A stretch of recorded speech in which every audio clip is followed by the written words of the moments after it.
You've just stepped into the realm of Recipe Wars. My name is BC Hoffman, and today we are doing Southern fried chicken.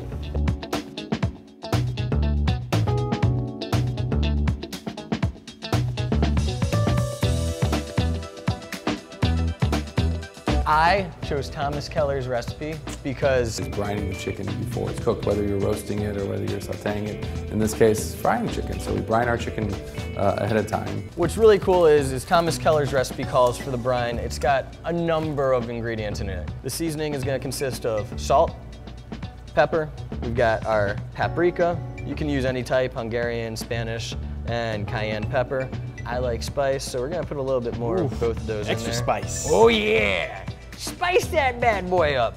My name is Lolita Lopansary, and I'm doing Paula Deen's dish. So I'm gonna share with everybody a recipe for oven fried chicken. Now, we all know Paula Deen is the queen of Southern fried chicken. But today, she's actually doing a healthier version where she's using chicken breasts and she's pounding it and baking it, and it's definitely a lot healthier than frying, and as we all know, she is diagnosed with diabetes, so this is a great recipe for those who used to love fried chicken and ate it all the time as a kid but can't now. So it's going to have a lot of flavor still with Parmesan, mustard. I'm Adrian Bustamante, and I'm doing Alton Brown's recipe. After a night soak, the acid and sugars in the buttermilk have actually invaded the chicken meat, which is going to give it a nice tangy flavor. What we do is we're actually soaking our chicken overnight in buttermilk. It almost creates almost a batter in itself once you pull it out over the night, so you get that much flavor to it there. What I'm also going to do is I'm actually going to take our seasoning and we're going to put it on directly onto the chicken as opposed to into the flour before I dredge it.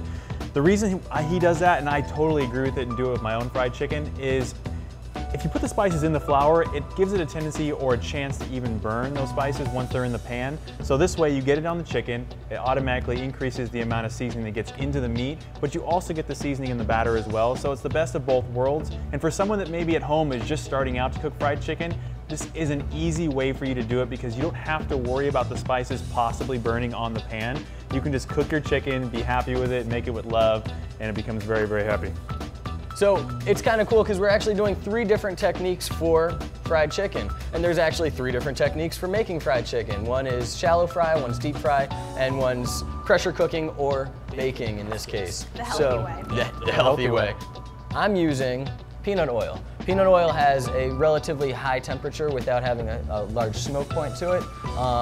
And it just incorporates a neutral flavor all around, but at the same time it's great for frying. I would definitely go with that anytime over olive oil. So with mine, I'm not frying my chicken, but I am using olive oil. Now, if I were to fry my chicken, I wouldn't use olive oil, right, because the smoke point is too low and it'll overpower the flavor of my chicken. So with just a little bit, I have enough in my panko just to adhere the crumbs better to the mustard that I'm using. And since I'm not using all these spices like all the other recipes, the olive oil will just help me give a little bit more flavor to my chicken. I'm using shortening to fry my chicken. Shortening is actually fun because if a little bit of history, a little bit of insight on shortening, it's actually called that because it prevents cross-linkage between gluten molecules.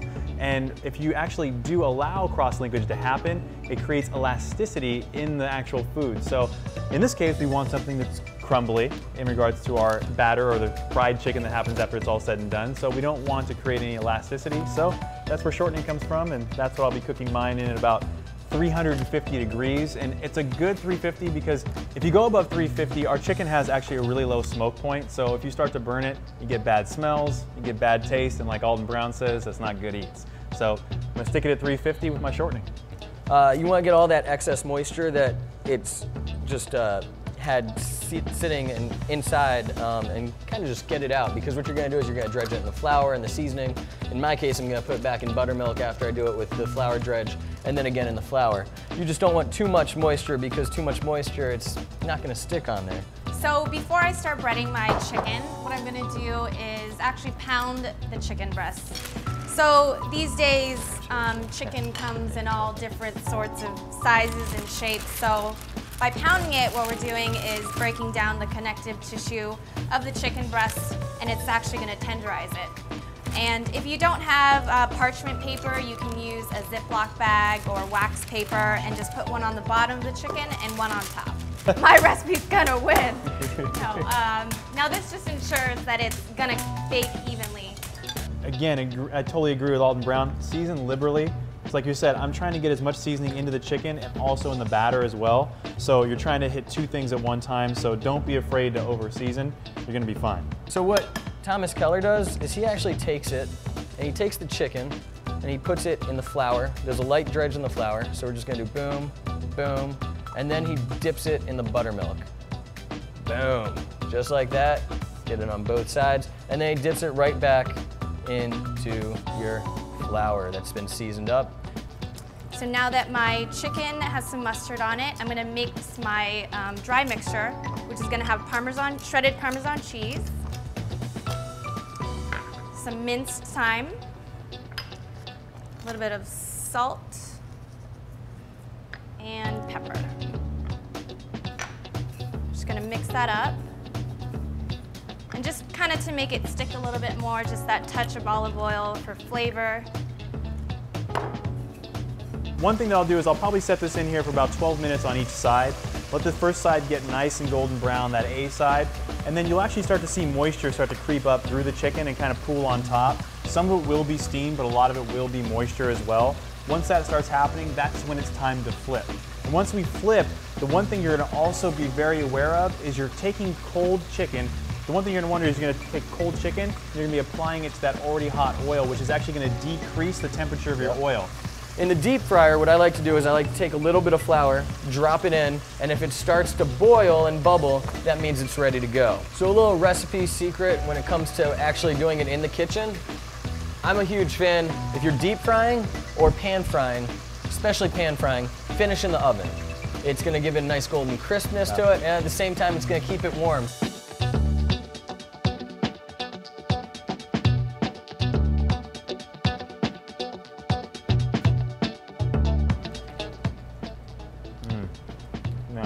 Yeah, that is good. I like how the cheese is melted on the other side. That's awesome. It's nice and moist.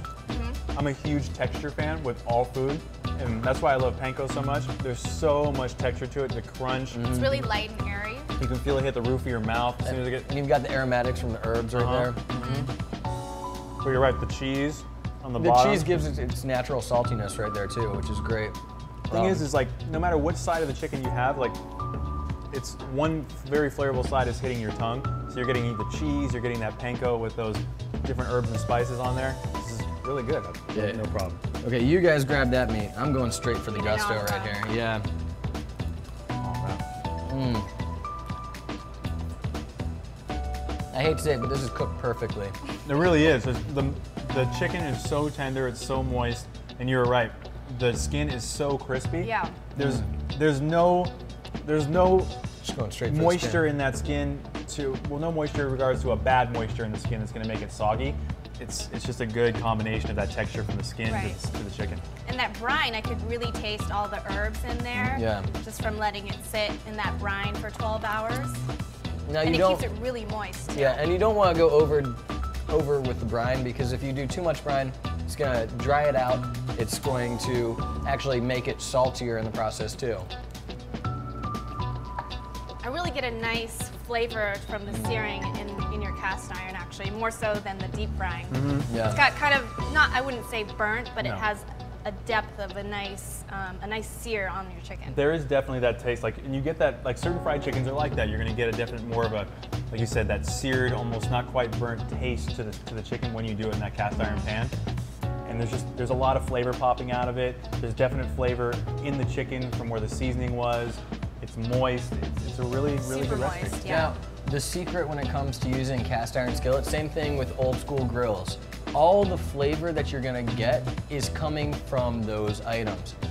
I do love it, but at the same time, I really, the buttermilk, I'm not a big fan of buttermilk batter. Like if you soak it in buttermilk, that's not my forte. I'm gonna have to say, mine's the winner. I think it is. I think your brine, it won it over. Thomas Keller. Thomas Keller. It's hard to beat Thomas Keller. I mean, the way he is in this, which is cooking in general. And I knew going in that any recipe going up against his was going to be a difficult recipe to compete with. This is a very good chicken. Hers is a very good chicken as well. Healthy. Very healthy, but it's still, it's not quite fried chicken like I said in my mind, but it's still a really good recipe. But yeah, Keller all the way. So Thomas Keller actually says, great technique, great ingredients equals great cooking.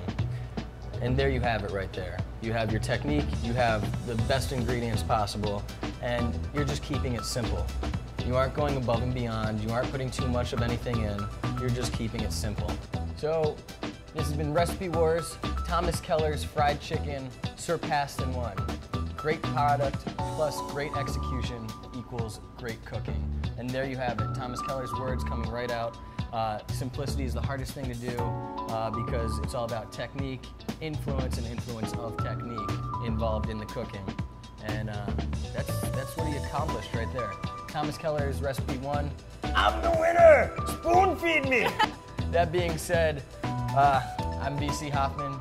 You've just seen Recipe Wars. Please subscribe to our page, like us on Facebook, follow us on Twitter, and catch us next time when we fight on!